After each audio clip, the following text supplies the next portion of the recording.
Yeah. I'll do it for 150. I'll give you You're my. live. Okay, we are at December 7th, 2023. We are at 7:34. Oh, no, we're not. Okay, yeah, sorry, two different meetings. We are at 7:34, December 7th. This is our special Minerva Park Council meeting. We will start with roll call. Councilperson Camera. Present. Councilperson Wolf. Here. Council President Bruker. Here. Councilperson Martin. Here. Councilperson McNamara. Present. And Councilperson Costs. Present. And next we will do Pledge of Allegiance. Allegiance to the flag of the United States of America and to the republic for which it stands, one nation, under God, indivisible, with liberty and justice for all. All right. And next we will go to the November 16th, 2023 council meeting minutes. Move to approve. Was that David? That was David. Second. Excuse me, Madam Mayor. All those in favor? Aye. Any opposed? Any We could abstentions? be heard without it. I wasn't there, so. Jason is abstaining. I've made that vote myself a few times. All right. All And- right, moving on to citizens' comments. I Got it. control the timer, so I'll control that. Go Thank you, for it. Madam Mayor. Go for it. I see we have some citizens out there, and I see them leaning forward in their chair, so I think you two know the rules. You have 5 minutes. Keep your eye on the timer, and name and address, please. Denise Morrison, 2698 Wildwood Road. I wish to state the obvious. The residents feel that your lack of transportation and hiding of your actions, making decisions, and not recording these acts is quite concerning. What I've uncovered is avoidance, dismissal, prejudging, prejudice, providing inconsistent information, often contradicting in nature depending on the situation. Just to name a few, have added up to what could possibly be considered misdeeds. Red flags have popped up that appear to prove an attempt of village officials to cover up mistakes and misrepresentations, which may indicate and show a concern to the detriment of their staffs. To begin, we are seeing more and more situations where the village government has dismissed concerns of inappropriate handling of fence permits in particular. Since there does not appear to be anyone within our government that wishes to provide the duty of care needed to maintain the honesty and integrity that is needed within the leadership of our government, no one is acknowledging or making the offending party accountable for or liable to the influence, assistance, and bad faith actions that are beginning to create situations that will and are becoming a concern that the residents of Minerva Park are starting to fear for their safety because of your actions. Multiple links as well as TV shows are showing how conflict between neighbors can end badly, where we are fearing for our safety because of your actions. The cause of this starts with the lack of acknowledging that there are two sides to every story, and your lack of remaining neutral, as well as no interest in maintaining the peace by investigating for the contesting party. Your position within the government does not give you license to abuse your power and authority to make decisions and not to take into account how those decisions can be perceived and influence other actions based on your statements. The big red flags: number one, pitting neighbor against neighbor, instilling fear or being uncivil. Number two, your answers to the issues have been to refrain from providing us our due process rights of a possible investigation of the facts. The only answer given to us was to file an appeal and taking it to civil court because of the situation that Minerva Park has caused. The actions of Minerva Park have given the appearance of undue leverage and can be seen as an intimidation tactic to force a withdrawal of the opposing party. This is offered as a sincere suggestion or advice in lieu of a standard policy or rules of law pertaining to the situation.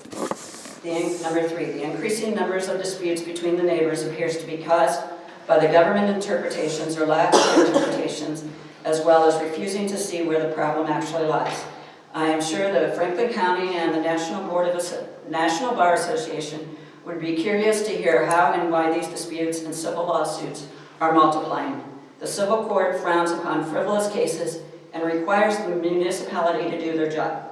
You have a fiduciary duty to all residents and to be fair in your actions and reactions. Number four, there's a contradiction in statements from many officials, such as this from the law director. of false statements. Approve the exterior of the property line.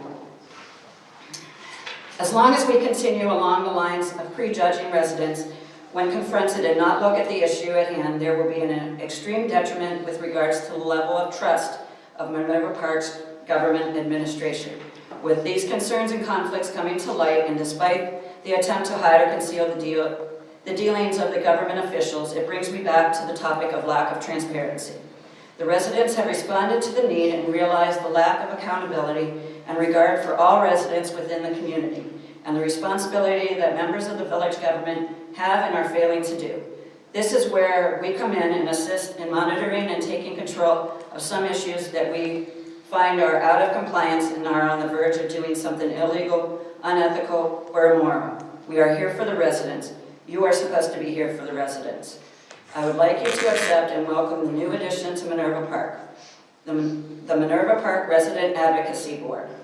I hope that you will take what we presented today as a deep concern specifically with regards to the code and interpretation. I need to be direct, and with regard to the code revision and hearing, we would like for you to consider suspending the hearing for the code revision based on the intentional conflict of interest from the facilitators until after the Resident Advisory Board reviews it prior to a public hearing. Thank you very much for your time.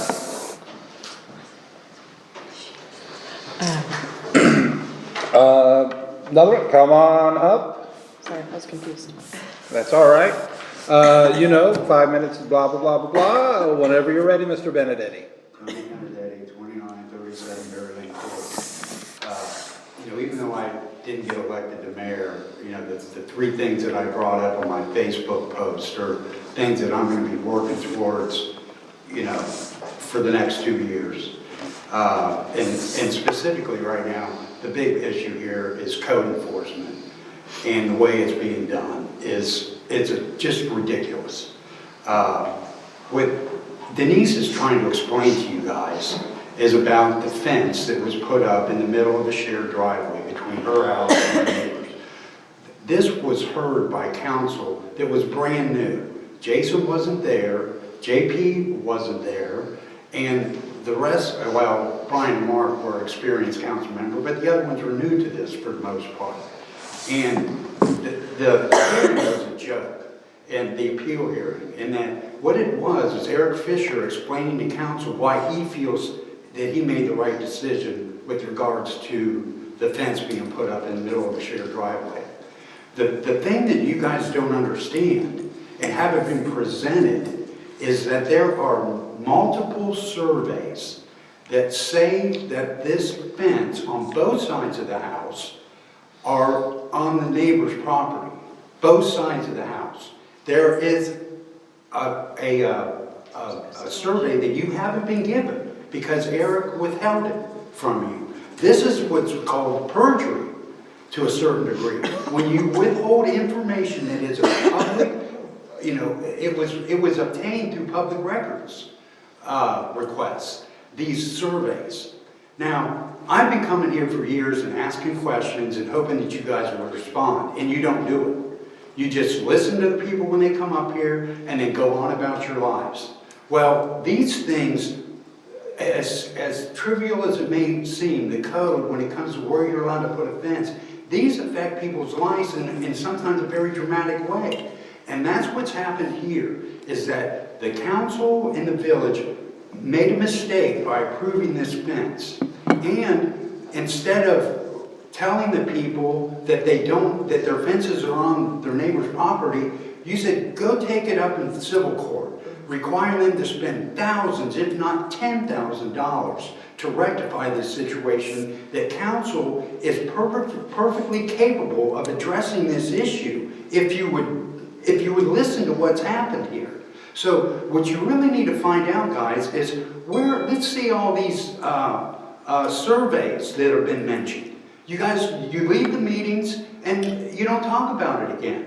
In the last meeting, I asked you specific questions about the code that you're about to approve. And I don't think any of you understand the ramifications of what this new development or commercial or residential district that Eric has created by using, we have a planned commercial district. What Eric did was took that code that applies to a commercial district and tried to apply it to a residential district. It makes no sense for a residential district. It makes perfect sense to have a code of resident or commercial district that's described the way he wants this new residential district to be. The question I will ask it again is, why are there no standards in the rest of the village, in the existing part of the village, or part of the village, with respect to the size of the house, or the size of how much it can cover on the lot, how high the house can be, and how big the side yards are? Those standards are not in this new district that he wants to create. But those standards exist for Jordan Road and Park Lane. Again, why is it that this isn't, for the whole village? Or not the whole village, but the older parts of the village. And again, guys, I'm not going away. You can keep ignoring me and not addressing the issues, but, I would hope that the next council, will start to listen to what the residents' concerns are and do something about it instead of just showing up for these meetings. It blows me away that this work session is 30 minutes long. They used to go for hours because there's so much stuff that you can talk about, like the codes that need to be changed. Thank you, thank you. Okay, I'm gonna make a couple comments, because Can I do it first? go for it. Just let me do it. But, Mr. Benedetti, just for the record, all those questions that you've asked multiple times about Jordan Road, about Park Lane, about the districts that don't conform, I have asked those questions, so if you go back into the records that are transparent and readily available, those questions will be answered for you. You've never answered those questions. Yes, Tell me what in the meeting work you missed. session. Okay, this isn't a back and forth. Yeah. You got your 5 minutes, she's gonna get hers. So, they are readily available, please. You say On the they're- internet. I'm just gonna point out that as far as the hearing goes, the hearing was done by the people that were elected by the village. I'm not going to hound on it, but there has been hundreds of thousands of dollars spent in public records requests that you guys are more than welcome to for this hearing. And to come up here and say that the council made a mistake, that's your opinion. I am not going to continue and allow you to come in here and speak and give false information time and time again. It went through a hearing. Tell me what I've said is false. Listen, you're not doing this. It went through a hearing, it went through the process. You guys are more than welcome to come in and do your 5 minutes every single time. But at this point in time, I am not gonna let you continue to come in and bully this council every single time. So as far, you can, no, you can't. So you can come in and give your opinion, but you're not gonna bully everybody. And the So- village has spoken, Mr. Benedetti. The council gave their opinion, so at this point, that is a moot point for this council. As far as the as far as the code rewrite, it has gone through planning and zoning. The code rewrite has gone through page by page of hours of work for this particular council. Every single person on here. We went through every single page of that. I have been through every single page of that through planning and zoning, as well as council. I would like to say that I appreciate every single one of your guys' time for going through that page by page. So what happens in the next meeting is on them. But again, I would like to thank everybody for all of the time and effort that they have put into this code rewrite. I understand that it's not up to your standards, but we have spent a lot of time and a lot of effort on this. And I'm saying that for public record because again, I'm tired of people like you coming in here and basically lying to people. We have spent a extreme amount of time on this. And in P&Z. All right, so I think next on our agenda is legislation for this evening. So let's start off with ordinance 21, 2023. An ordinance to make appropriations for the current expenses of the Village of Minerva Park for the year 2024. This is the budget for next year. This is our third meeting, so I'll be making a motion to approve it. I will point out, since now we're in the more viewed meeting than the one before this. There are gonna be probably some changes to this early in January. Some of that will get down to when we find out what actual tax receipts are versus what they were planned when Franklin County told us what they thought it was gonna be in the summer. Did I get that right, Mr. Welchek? And also changing the estimated fund balances to the actuals. Thank you, thank you. Changing those, once we get the real numbers, you can change estimated balances to real, excuse me. I should probably then make a motion to pass it. Moved and seconded, any discussion? I think we're ready, Madam Mayor. Councilperson McNamara. Aye. Council President Berger. Aye. Councilperson Koss. Aye. Councilperson Camera. Aye. Councilperson Martin. And Councilperson Wolf. Aye. All right, moving on to ordinance 24, 2023. An ordinance updating the wage and salary ranges, the number of employees and positions for the village of Minerva Park, and declaring an emergency. This sets sort of the employee handbook for those out there listening, exactly what it says, what positions we have and what salary ranges there are. I will say, and for anyone looking at past years, yes, our police force is getting a 10% raise pretty much across the board. That puts us close to, but not in the middle or anything, in line with other local police agencies in the area. That was the big one. There's some little things like assistant pool manager and things, but we have discussed this before. I am gonna move to pass and declare an emergency so we can get those payroll changes done for the first of the year. Second. Moved and seconded. Anyone with comments? All right, we're voting on to pass it with it as an emergency. Councilperson Wolf. Aye. Councilperson Martin. Councilperson Martin. I can't hear you. I was just coughing really He loud. was timid about it. Councilperson Camera. Aye. Councilperson McNamara. Aye. Council President Berger. Aye. And Councilperson Koss. Aye. Okay, moving on. Ordinance 26, 2023, an ordinance establishing healthcare benefits for employees and the mayor and declaring an emergency. Before calling this to a vote, I am going to move to amend it. Section 1 of the now and therefores on this, the final sentence currently reads, major medical may, with the approval of the mayor, start on the first day of employment if extenuating circumstances exist. That is not something that we can actually do, so I move that we strike that from the language of this text. Second. Moved and seconded, all in favor? Aye. Aye.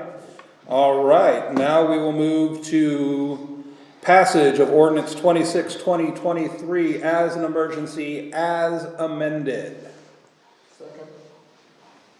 Moved and seconded, discussion? Moving right along then to the vote. Council President Berger. Aye. Councilperson Camera. Aye. Councilperson Martin. Aye. Councilperson Wolf. Aye. Councilperson Koss. Aye. And Councilperson McNamara. Aye. All I'm right. gonna whisper the next one. Yeah. Moving right along. Ordinance 27, 2023, an ordinance authorizing the mayor and fiscal officer to enter into contract for medical insurance for the village employees and declaring an emergency. This is not the same bill again. The first ordinance sets out the plan. The second ordinance actually accepts it. This is a third reading, and I move passage as an emergency so that we can begin right away and make sure insurance is not lapsing and can pick up right there on January 1st for all of our village employees who receive it. Second. Moved and seconded. Any discussion? All right, we're ready. Councilperson Martin. Aye. Council President Berger. Aye. Councilperson Wolf. Aye. Councilperson Koss. Aye. Councilperson McNamara. Aye. Councilperson Camera. Aye. Awesome. All right, moving on to our last two. Ordinance 30, 2023. An ordinance to amend certain provisions of the municipal tax code of the Village of Minerva Park pursuant to House Bill 33. House Bill 33 was the state's biannual budget passed this past summer.